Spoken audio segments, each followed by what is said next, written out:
Hola, soy Cecilia Flores Castañón y formo parte de una comunidad de personas que creemos en el liderazgo auténtico femenino. Uno que construye y articula, que nos hace ver a todas como parte de un mismo espíritu, un liderazgo colectivo que transforma para bien de todos. En Women CEO y Women See Hoy, creemos en las habilidades propias de las mujeres a liderar y gestionar espacios y queremos que todas y todos y cada uno de ustedes que escuchen este podcast se lo crean. Y en todo caso, que este modelo de liderazgo se convierta en la pauta a seguir. El mundo y las organizaciones requieren de más mujeres en todo espacio de toma de decisiones, pero por sobre todas las cosas, el mundo requiere de un liderazgo inclusivo, de un liderazgo que construya, de un liderazgo que articule y en el cual nos podamos escuchar.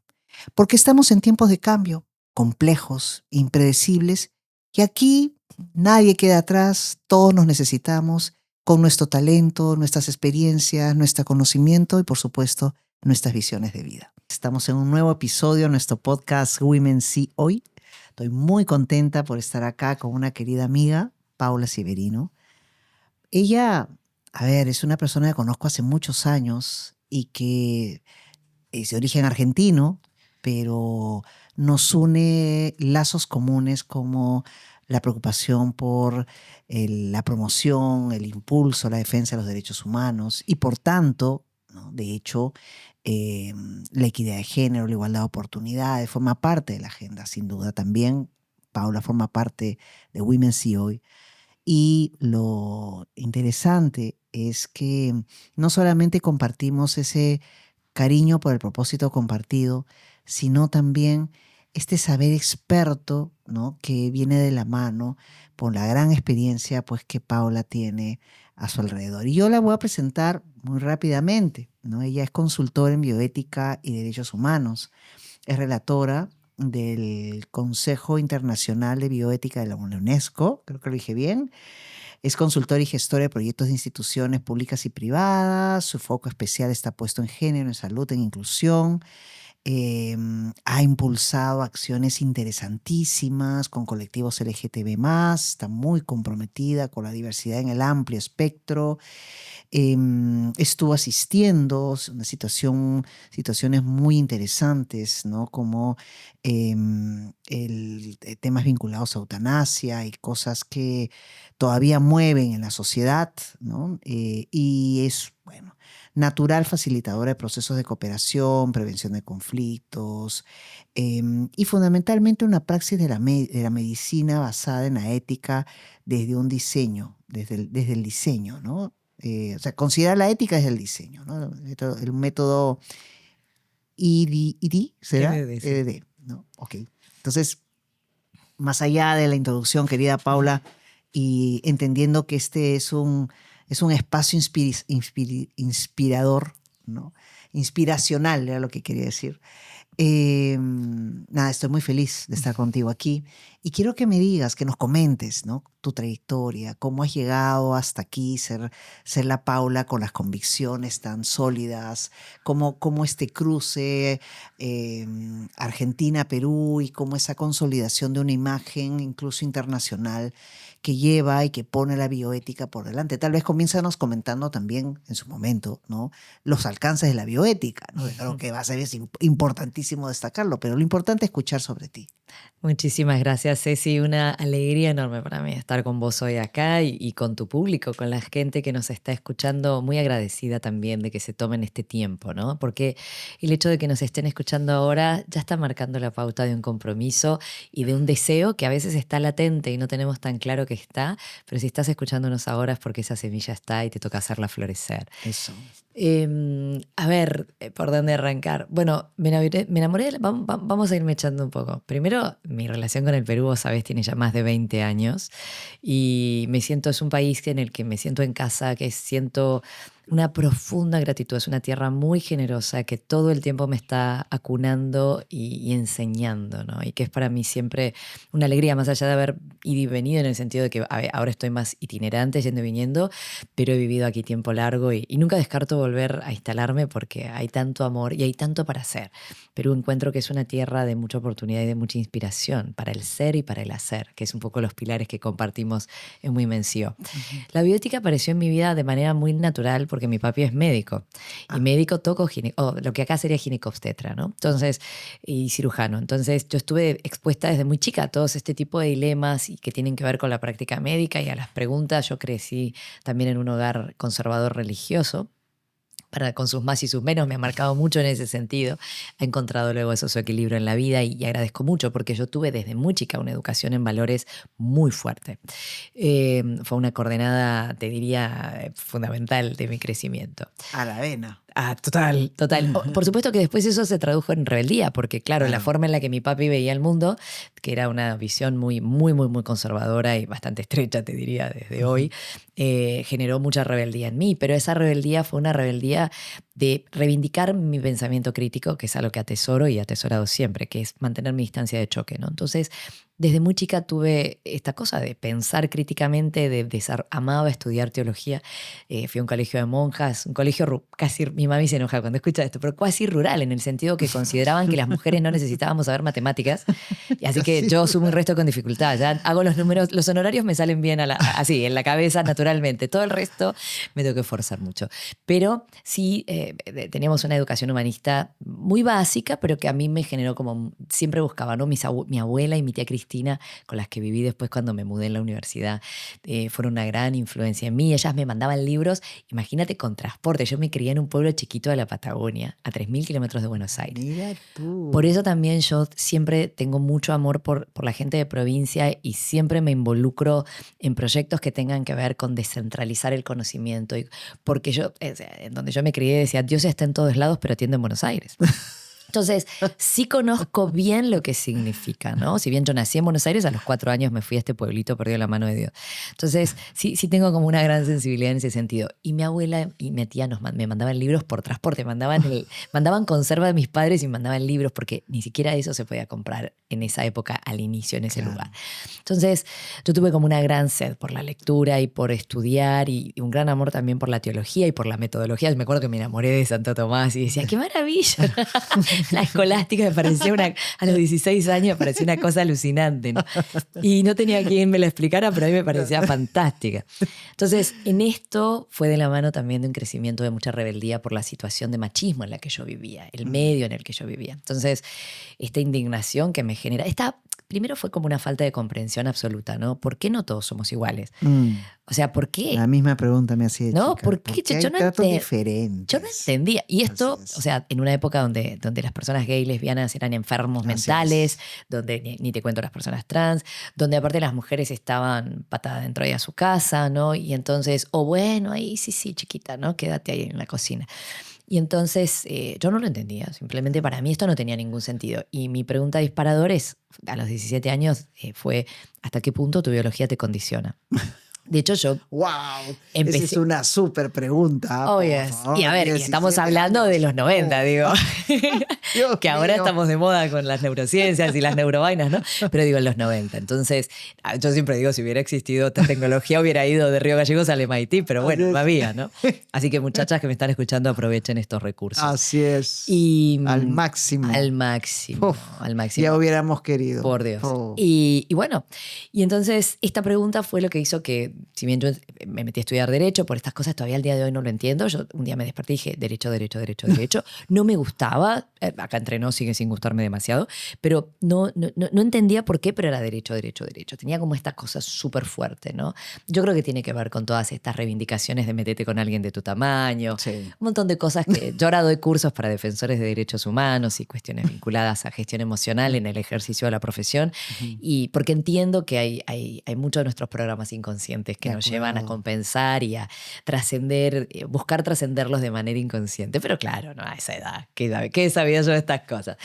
Y entonces aparece el derecho y esta convicción absoluta y me dedico a eso, me especializo en derechos humanos y en paralelo en la UBA.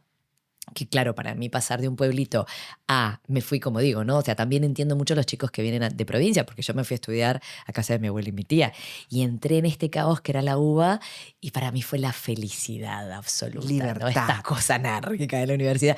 Pues sí, fue la Claro. libertad total, Total. total, total. El cielo es el límite. Absolutamente.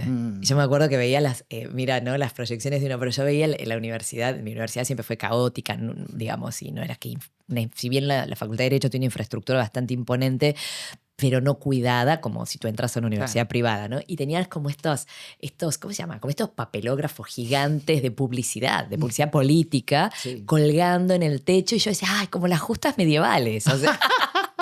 Yo me acuerdo que en invierno tenía que ir, iba a Ciudad Universitaria, yo hice mi primer año en Ciudad Universitaria, íbamos con guantes y bufanda porque nos moríamos de frío, porque no había calefacción. Y yo estaba en el mejor de los cielos, ¿no? Por supuesto. En el medio aparece la bioética nunca me abandonó por esta inquietud de cómo resolvemos estos dilemas. Yo lo veía a mi papá. En esa época Argentina se consideraba que estaban prohibidas la esterilización voluntaria, la ligadura de trompas. Yo leí eso en un tratado, que fue creo que el único libro que me compré en toda la carrera porque yo vivía con lo justo. Y, y me quedó, hice mi primer trabajo de investigación, que llevó como 1 año y tanto, y terminó cambiando la ley. O sea, lo presenté en todos los congresos que había y yo era dictamen de segunda minoría. Fui en contra de todos los profesores, los catedráticos. Todo el mundo decía, no. Y yo digo, pero es que sí. Hice lo que en ese momento sería una primera aplicación de constitucionalización y convencionalización del derecho. No teníamos en esa época jurisprudencia de la Corte Interamericana, así que tuve que usar cosas, me acuerdo de caso de Udgeon, del Tribunal Europeo de Derechos Humanos, y fue mi primer trabajo, y unos años después eso dio como resultado el cambio de la ley, ¿no? En el 2006. Que en paralelo, yo viajo a Perú la primera vez en el 2003, y en paralelo aquí estábamos con toda la discusión de la esterilización forzada. Total. Entonces fue como, me acuerdo que lo conocí a Francisco en esa época, en lo que la católica, y me invitaron precisamente, creo que fue él que era el jefe de departamento o algo similar, me acuerdo que me invitaron a conversar sobre este tema porque era como estas dos situaciones totalmente antagónicas que sin embargo se encontraban en el mismo punto, ¿no? Que era el respeto por la autonomía. Así es. Y bueno, mi romance con el Perú viene de esa época. Yo no dejé derecho por 2 personas que leí, porque en esa época a uno lo conocía solo por sus libros y al otro de él me enamoré ya cuando los últimos años de su vida. Uno, Germán Vidar Campos, constitucionalista, que tuve el privilegio de gozar de su amistad sus últimos años, y Carlos Fernández Cesareo. Y Carlos, cuando yo los leía a los dos, dije, bueno, si hay lugar para esta gente en el derecho, hay lugar para mí. Porque claro, yo tengo una creatividad y una forma de ver las cosas son personas increíbles. Completamente diferentes. Carlos terminó siendo, no mi maestro, porque siempre se resistió a eso, pero sí una persona muy querida, me consideraba familia y yo lo he amado profundamente. Y con él sí. Y después la vida me trajo a Perú y entonces desarrollamos como nuestra amistad ya, digamos, ya con Más cosas sólida. más cotidianas, ¿no? Ya con cosas más cotidianas.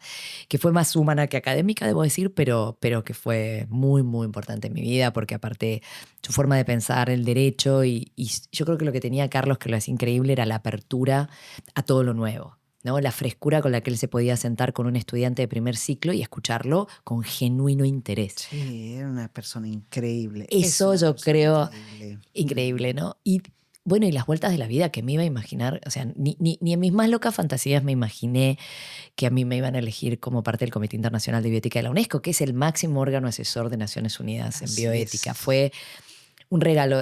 Ahí entras a propuesta de pares, o sea, no es que concursas o no es que, la verdad es que, por lo menos en mi época, yo estoy ya en el 7º año, esa propuesta de pares, hubieron varios colegas que me propusieron, yo me enteré mucho después, de hecho me enteré cuando me llamaron de París para tener una entrevista y yo no entendía ni de dónde me estaban hablando. Y obviamente cuando llegué fue todo el síndrome del impostor. Digo, ¿qué estoy haciendo acá? Porque, ¿Y yo por qué? Claro, somos 36, somos expertos independientes, somos 5 por América Latina y el Caribe. El nivel es alucinante, o sea, estás hablando de exministros, catedráticos, o sea, gente... O sea, para que te des una idea, cuando yo entré estaba Jonathan Moreno, que era asesor de Obama en esa época. O sea, era el asesor de Obama en materia de bioética y uno de los padres fundadores de la bioética, ¿no? Querida Pau. Hans van der Elden, que era tipo el que dirigió la última modificación de las pautas SIOMS, que son las de investigación en seres humanos, que por cierto es querido amigo. Y yo era como, ¿qué diablos estoy haciendo? 40, yo con 40 casi. apenas cumplidos, y era, ¿qué diablos, no? Era Johanna, las chicas que entramos en esa camada éramos las más jovencitas de todos, pero claro, ellas venían de la vida académica en Europa y yo era como, what the fuck. Entonces fue muy interesante encontrar, y esto es algo que yo creo que muchas de las que me escuchan se pueden relacionar, se pueden como sentir identificadas, que es la importancia de entender cuál es tu lugar. No tenés que saberlo todo. A mí me abrumaba. O sea, yo soy la única abogada en derechos humanos ahí. Es un comité de bioética y derechos humanos, pero la bioética es un lugar donde hay muy pocos abogados y abogadas. Y en mi caso, y las otras abogadas del comité eran como mi amiga Johanna de Polonia, expertas en ética, digamos, con otras visiones, ¿no? Yo era un poco yo soy la abogada en derechos humanos y la que tiene un poco la visión en términos más estratégicos respecto, no tan académicos, si bien vengo de la academia. Entonces, me llevó un tiempo a entender que no era que yo tenía que saberlo todo, porque los reportes son temas muy complejos. Me acuerdo que el primero en el que participé y entré así como a matar o morir fue el de reproducción asistida, y que era un tema de mi especialidad, que ahora estoy trabajando mucho estos últimos años, y era como, claro, pero tenía que saberlo todo, ¿no? Ahora estamos discutiendo salud mental en adolescentes en el medio ambiente digital y biología sintética. Antes que eso fue futuras generaciones y otro sobre neurotecnologías. Es imposible. O sea, son temas que cada pregunta es una tesis doctoral. Entonces, supuesto. Y te miran a vos como la última respuesta. Y vos decís, son los temas, ¿no? Ahorita del claro, mundo. Y vos te sentís como, no hay mucho más allá, ¿me entendés? Te consultan a vos y vos decís, tenés que dar una respuesta. Entonces, al principio fue muy estresante hasta que entendí que no tenía que saberlo todo, ni siquiera derecho. Sos la abogada en derechos humanos, lo que tenés que entender claramente es esto. Vos tenés que poder dar una certeza en este campo de esto. Y entonces empezar a entender cuál era mi rol. Mi rol es también el de articular, fue el de articular alianzas, el de pensar estratégicamente. Miren, no, o sea, este nivel de purismo en estas cosas, esto es un documento de derechos humanos de soft law al final del día. Entonces, esto, yo como abogada litigante digo, necesito que esto esté en el documento. Yo sé que esto es más preciso, más puro, más académico. Acá no sirve. Esto acá nos puede generar un problema. Entonces, entendí que ese era mi rol y desde ese lugar empecé a disfrutar mucho más y sobre todo el nivel de amistades que yo... O sea, primero la gente que la escuchás y decís, guau, qué lujo estar escuchando a esta gente. Claro. Y por supuesto, aparte, una red de contactos súper interesante, por supuesto, ¿no? Pero más allá de eso... Y amistades profundas. O sea, hay varias gente con la que hemos hecho una amistad así entrañable. Uno en Australia, otro en Irán, otro en Polonia, otro en Eslovenia. Y son las cosas que con el correr del tiempo vos decís, qué regalo. Oh, qué riqueza. Que más allá que este mandato eventualmente termine, porque yo ahora soy relatora y el año que me han elegido, el año pasado, el año que viene termina mi mandato, eso es para siempre. Y en esta perspectiva, la posibilidad de ver estos grandes retos de la humanidad, que tienes la posibilidad de verlo pues, en un espacio tan rico, tan único, ¿no? Como el que estás participando. Tu propósito siempre ha estado alineado, pero ¿qué resultado esperas? ¿En qué tiempo lo esperas? ¿Cómo ves las posibilidades de que se den? Me encantaría una reflexión tuya más allá de tu propio sentido de lucha personal. O sea, realidad, aspiración y realidad, ¿no? Es que no sé si puedo hacer esa distinción. Me encanta tu pregunta, pero Sí, y yo ya iba imaginándome la respuesta y me dijiste, pero no me digas. Y yo digo, no, es que no voy a poder. Porque, a ver, por un lado te voy a decir, y todos los que hemos transitado... A ver, una de las cosas maravillosas de cumplir sueños es que te desilusionas, ¿no? Claro, por supuesto. Es fantástico, ¿no? Así es. O sea, es duro, pero a la vez te hace crecer un montón. Entonces, para mí también los espacios internacionales han sido, por un lado, una desilusión, por otro lado, espacios de mucha oportunidad. Y ahora, yo sí creo que estamos en un momento refundacional del derecho y del planeta Tierra. Totalmente de acuerdo. Entonces me siento una privilegiada de poder mirar las cosas hace ya varios años en un lugar donde vos ves las tendencias, por ejemplo, en convergencia tecnológica, que yo lo trabajo desde la ética y la aplicación práctica, en mi caso, en procesos de prevención, en salud y en otras áreas, pero digo, me ha dado una mirada en términos de tendencias muy interesante. Pero lo que yo creo que al final del día es esta convicción que siempre me acompaña, que es la revolución es individual, pero es 1 más 1 más 1 más 1, ¿no? Entonces, todos los espacios tienen luces y sombras. Yo antes era muy prejuiciosa en ese sentido, digo, y te lo digo sinceramente, yo en mi adolescencia o en mi temprana juventud era muy prejuiciosa de temas corporativos porque tenía como esta idea, ¿no? Y con el correr de los años he descubierto todo lo contrario, he descubierto que los espacios empresarios son primero los grandes actores económicos y sociales de hace ya muchos años y segundo, grandes espacios para hacer motores de cambio. Por eso me encanta también la misión de Women's CEO. Son grandes espacios motores de cambio. Todos los espacios tienen luces y sombras, desde las ONGs, los organismos internacionales, las corporaciones, el Estado. Yo he pasado también por la función pública, la academia, todos. Entonces, cuando uno ve eso y empieza a entender que al final del día todos podemos hacer una gran diferencia. Yo sí tengo una visión institucional en el sentido que yo creo en los equipos y creo en construir más allá del individualismo, porque si no, los grandes liderazgos son inspiracionales, claro que sí, pero se termina el liderazgo y se terminó la obra. Entonces, sí creo en esta construcción, sí creo en la construcción colectiva. Y por eso hacia dónde creo que tiene que ver en esta tensión constante, ¿no es cierto?, de lo individual y lo colectivo, de la libertad y la responsabilidad, en la cual vos vas encontrando, siempre yo creo que la clave, vos vas encontrando cuál es tu lugar o la vida, qué lugar te va, qué te va pidiendo la vida en ese momento, pero creo que lo clave es algo que compartimos y es la vocación de servicio. Es decir, estás acá para servir a algo más grande que vos. En mi caso, yo creo profundamente en Dios y tengo una metafísica fuerte que atraviesa mi vida y no solo no me avergüenza decirlo, sino que aparte creo que hay mucha gente que va a resonar con esto porque hay mucho pudor en hablar del amor, en hablar de los valores, en hablar de Dios. Y cuando digo Dios me refiero a esa conexión con la divinidad, con la trascendencia, como sea que cada uno la conciba en su intimidad más profunda, ¿no?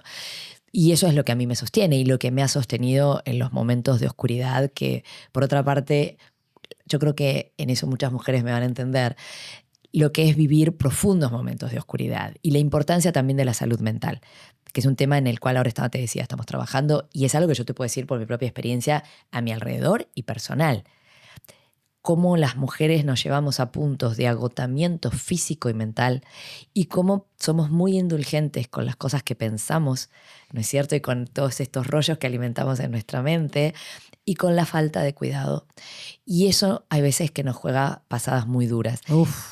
Pero además, totales. Cualquier persona que tenga una vida que sea significativa, y todos tenemos vidas que son significativas y que tienen el potencial de, además de ser significativas para nosotros, ser significativas para el mundo, sin excepción atraviesan grandes momentos de oscuridad, de depresión, de dolor, de prueba. Y entonces, y es ahí donde o tenés algo firme de lo que agarrarte, o tenés una red de amor que te sostiene, o tenés una convicción en Dios que al final del día te sostiene, o lo que sea que para vos sea una fuente de sentido. Pero algo que va más allá de ti. Porque porque ese momento de oscuridad te está preparando para las grandes cosas que la vida tiene preparadas para ti. De acuerdo. Yo también comparto totalmente lo que dices porque sí.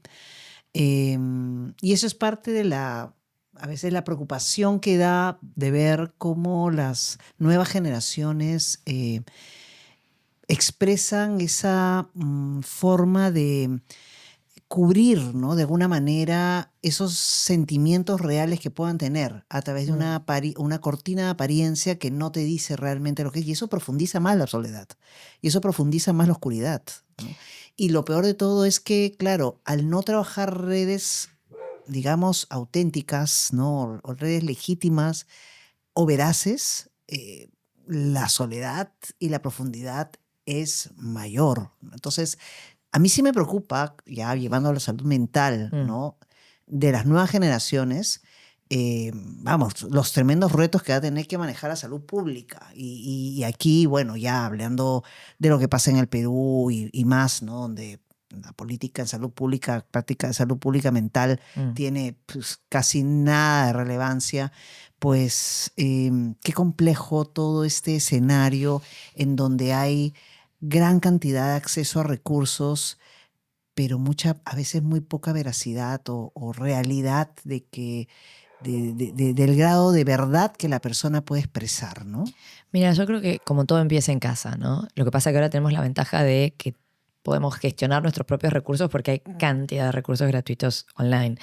Yo tengo un programa de gestión emocional para la vida universitaria. Yo trabajo mucho esto con los chicos porque a mí me parece que es, y además hago sesiones, tú sabes, de acompañamiento terapéutico y tal, estoy formada en bioneuroemoción, porque siento que hay muchísima necesidad. Todos queremos ser descubiertos. Todos queremos ser descubiertos, digamos. Y al final del día somos, yo creo, esa ternura que te da el poder encontrar. Yo creo que lo que falta es la ternura, ¿no? Es ese pensándolo entre adultos. Ahora vuelvo a lo de los muchachos más jóvenes, pero entre adultos yo creo que lo que nos falta, ¿sí? Yo tengo casi 50 años, tengo 48 años. Digo, lo que nos falta es volver a reconectar con la ternura de que todos estamos en el barro, pero queremos mirar las estrellas. Entonces, este reconocimiento de la propia vulnerabilidad por ser seres humanos. No te hablo de la ternura de, ay, el conejito, no.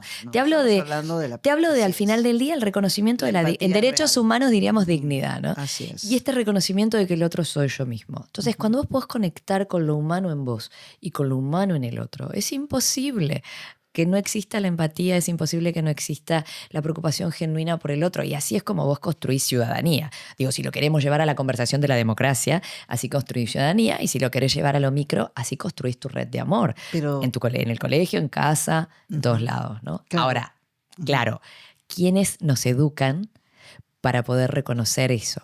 Y claro, los padres hacen lo que pueden con las herramientas que tienen. Y en el Perú es una sociedad, y lo digo con amor, porque empecé esta charla diciendo lo mucho que amo y lo mucho que le estoy agradecida y lo mucho que le debo al Perú. Pero es parte de estas sociedades latinas patriarcales que tienen virtudes muy interesantes en relación a la cohesión familiar y tal, pero que también son muy opresivas. Y porque acá tenemos un serio problema, y es que el no existe.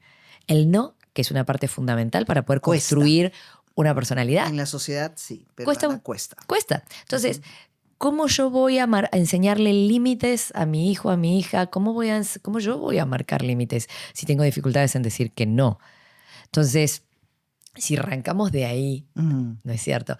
Y hoy tenemos el tema de las redes sociales, y hoy tenemos el tema de este mundo digital que aparece como que ya es una realidad, y que aparece como un lugar de distracción y de satisfacción al corto plazo constante. Y no solamente de eso, ¿no? También de direccionamiento de perspectivas y puntos de vista. Sesgo. Que están totalmente fuera de lo que la familia cree, pero que una generación o un grupo en particular cree, y simplemente te llegó la información y te parece y simplemente crees en eso. Y es muy complicado porque los padres tener acceso finalmente a esa influencia, ¿no? Reflexiva, si cabe el término. Pues, lo que pasa es que como todo, digo, a ver, es como todo, ¿qué construiste? ¿Y qué herramientas tuviste para construir? O sea, un chico no es tu propiedad. No. Ya viene cableado con una información, duda, claro. ¿no? Ya viene cableado con una información particular. Cualquiera que... Yo tengo sobrinos chiquititos de 2 años, 1 año, uno que está por nacer, y mis otros sobrinos tienen ya 10, 12 años. Y vos los ves como tienen todos una personalidad completamente diferente desde que abren los ojos. Así es. Entonces, no hay hermano igual. Absolutamente. Entonces, bueno, ¿y esos niños cómo se crían? ¿Cuánto tiempo pasan con sus padres? ¿Qué tiempo de calidad le dan sus padres? A mí me genera tanta tristeza cuando veo a una señorita o una señora empujando un carrito con el celular en la mano. Yo digo, hija, lo gestaste y lo pariste, dolió. Empuja el carrito con atención plena. Yo no estoy criticando las formas de maternar, ni mucho menos. Insisto, acompañando hermana, cuñada, amigas, puérperas, digo, todo mi respeto por esa tarea que es muy dura.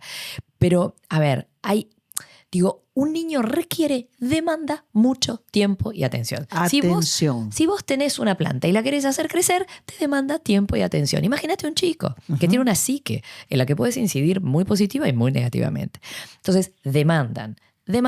Y no tenemos espacios fomentados para la demanda, porque el capitalismo nos dice que las mujeres tenemos que salir a la calle y trabajar y ser ultraproductivas como si fuéramos un varón. Hola, no somos varones. Hola, si gestaste y pariste, gestaste y pariste. Hola, la paternidad también es presencia. Y presencia padres y madres. Física, ¿me entiendes? Padres y madres. Sí. Digo, si la vida hizo... que no cargue todo en la mujer, Por eso te digo. Pero son diferentes cargas en diferentes momentos de la crianza. Porque hay una parte biológica que en los tiempos muy iniciales, el varón, y te lo digo porque lo vivo de cerca, eso, porque mi hermano es un padre de esos que si pudiera se haría tetas para darle de lactar, se sacaría la sangre para dársela a mi sobrino, ¿sí? Me conmueve verlo como es como papá, porque era el sueño de su vida ser papá. O sea, y aún un varón así, que es tipo todo lo que uno podría desear de un papá, no puede, tiene límites muy concretos. Claro, podrá tener límites muy concretos, pero sí hay muchas formas como te puedes Absolutamente. involucrar. No, y aparte, porque mira, la idea de que ya, porque la biología, que la madre tiene que amamantar y cuidar, y el sentimiento y el apego que es madre. No, sí y no. No. O sea, yo creo que sí y no. Por un lado, por ejemplo, mi hermano, que en eso lo tiene clarísimo, ¿ya? Un beso para Diego si alguna vez me escucha. Mi hermano tiene claro que parte de su rol fundamental, además de que él lava la ropa del crío, Claro. o sea, está en todo lo que puede estar, saludarle la teta en todo lo que puede estar. Paternidad, por su favor. Sí, no lo estoy diciendo como un mérito, es parte de su, aparte de su absoluto placer y amor. Pero además él tiene claro que tiene que tener a su mujer contenida, feliz, protegida, acompañada. Entonces, en el caso de ellos son una pareja hetero claramente, pero él tiene muy claro eso. Así todo, hay cosas que no puede suplantar. Porque somos mamíferos. Por supuesto, no, está somos bien. Mamíferos. No podemos ir contra la corriente, pero sin duda también dejarlo bien claro que la paternidad y maternidad es responsabilidad de... absolutamente. En todo momento. Absolutamente. ¿No? Y es muy importante. Y hacen falta apoyos laborales y sociales para las mujeres que trabajan. Y hay que decirlo también, muchísimas mujeres pasan una maternidad complicada. Muy dura. Y solas. Absolutamente. Solas del marido, solas de la familia, solas de las amigas. ¿no? Solas de la chamba. Y fuera de lo que es el trabajo. Con la exigencia. Que es ya todo un reto. O la falta de comprensión que te cobran. La sociedad tiene que ser mucho más consciente de del impacto de lo que significa la maternidad. No sé qué piensas sobre eso, pero yo soy una convencida de criar no es ni siquiera un problema de dos. Criar requiere una tribu. Totalmente. O sea, tiene que haber una tribu que sostenga. Ninguna persona que ha salido y ha logrado sus objetivos personales, profesionales y tal, ¿no? Que haya decidido también tener familia, lo ha podido hacer únicamente sola. Yo, mira, no la conozco. Yo, en lo personal, si yo no hubiera tenido cerca, bueno, obviamente mis personas de apoyo que siempre tenemos, ¿no? Y tal, pero la familia cercana, el papá cerca y todos comprometidos con ese objetivo común, es que no se da.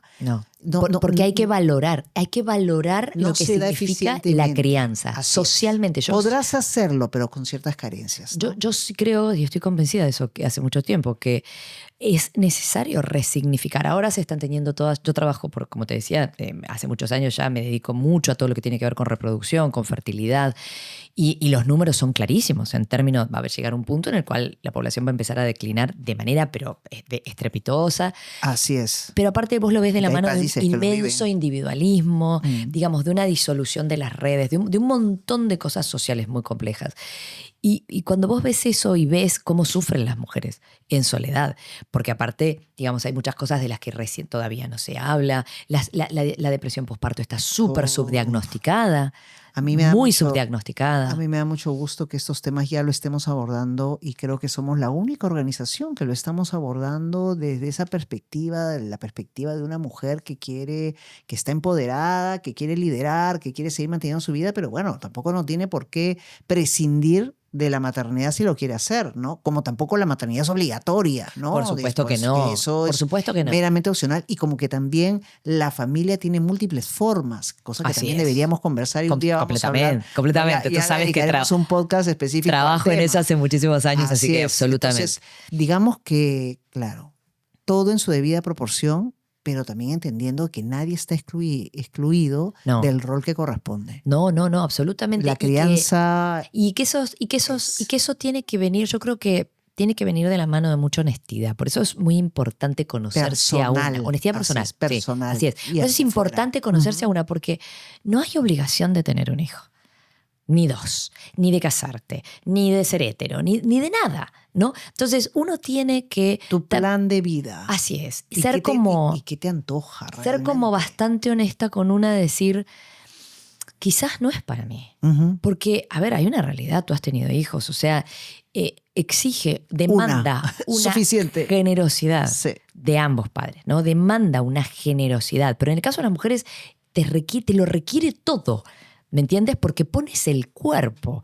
Porque dar de lactar tiene como esa mística. El cuerpo, el alma y todo. Para muchas mujeres es durísimo. Y es para toda la vida. Y es para toda la vida. Porque no te vienes a desvincular No, del es para- problema o del tema jamás. Es para toda la vida. Bueno, para mí era muy claro. Yo cuando tuve la dicha de ser madre y saber que estaba ya esperando a mi bebé, lo primero que yo pensé fue la tremenda responsabilidad de formar un ser humano. O sea, yo decía, increíble, qué responsabilidad. Por eso es que no pude tener más. Yo dije, es que esto es muchísimo, es demasiado importante. Y claro, no es simplemente hoy salí embarazado, no, o sea, ya puede venir, pero mira lo que te vas a enfrentar. Y eso es una responsabilidad de por vida. Lo cual no significa que vas a cargar con el problema o los problemas que pueda tener tu hijo toda la vida. No vamos por ahí. Simplemente que lo vas a ser madre toda la vida. O sea, que a pensártelo bien.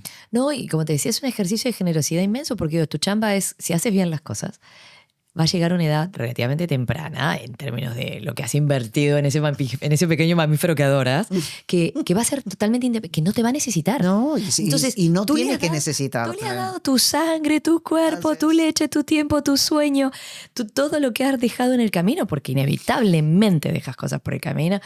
Y para que un día te digas, no te necesito, me largo, me voy a estudiar a otro país, me caso, me voy, me hago lo que sea.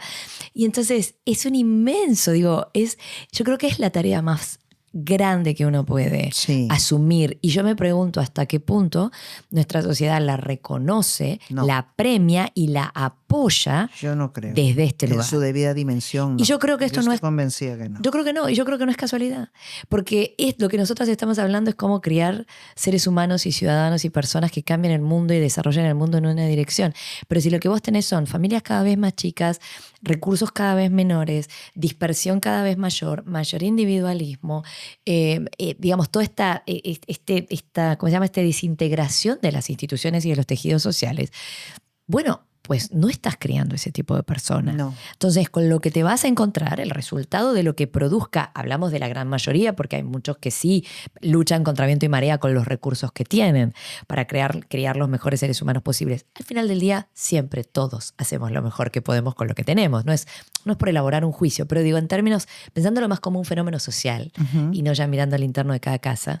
Como fenómeno social, yo creo que toda esta dispersión, ultraindividualismo, toda esta cantidad de anestesia. Esta manipulación. Lo que está haciendo es permitiendo que otras agendas, Así es. Que no tienen nada que ver con las que uno quisiera para la propia vida, tomen el control. Así es. Y nos digan, y formateen un mundo en el que yo no sé si qué tan bueno va a estar vivir en un tiempo. En efecto, por eso ya un poco la pregunta, ¿no? Entre la expectativa, la ilusión y la posibilidad de realidad. Sí, yo creo que el mundo viene complejo, viene muy complejo. Y por eso estos espacios, yo creo que lo hemos creado precisamente para contribuir a no solamente una mirada inspiracional, a que todas nos sintamos con las baterías bien puestas, escuchando a Paula, escuchando a Yolanda, escuchando a tantas mujeres extraordinarias que siempre nos van a comentar, y mujeres comunes y corrientes, pero que tienen una vida hecha y realizada, ¿no? Que finalmente nos vamos a sentir identificadas, nos van a dar muchas ganas de seguir adelante y más. Pero también, por sobre todas las cosas, de generar espacios de reflexión, porque cada una de las personas que estamos aquí sentadas tenemos una vida, tenemos nuestras propias reflexiones y tenemos nuestras propias experiencias que, bien compartidas, se constituyen también en fuentes de conocimiento. Entonces, querida Paula, muchísimas gracias. Yo te espero la próxima vez que estés. Te voy a tomar un tiempo para hacer otro podcast, para hablar ya de otros temas que tenemos muchos por qué abordar. Pero creo que nos has dado un panorama muy interesante de lo que significa una trayectoria comprometida, ¿no? Con visiones que van sin duda más allá de uno y que se sigue construyendo. Así es que nada, querida amiga, gracias por la oportunidad. Nos hemos extendido un poco, pero valió ampliamente la pena. Muchísimas gracias, siempre a disposición. Y bueno, aquí estamos. Women's y Hoy, el podcast del liderazgo auténticamente femenino, pero sobre todo del liderazgo inclusivo, constructivo, reflexivo y articulador ha culminado el día de hoy. Los invitamos a escuchar el próximo capítulo la siguiente semana en Spotify, YouTube y las redes de Women's CEO, www.womensceoperú.org. Hasta la próxima.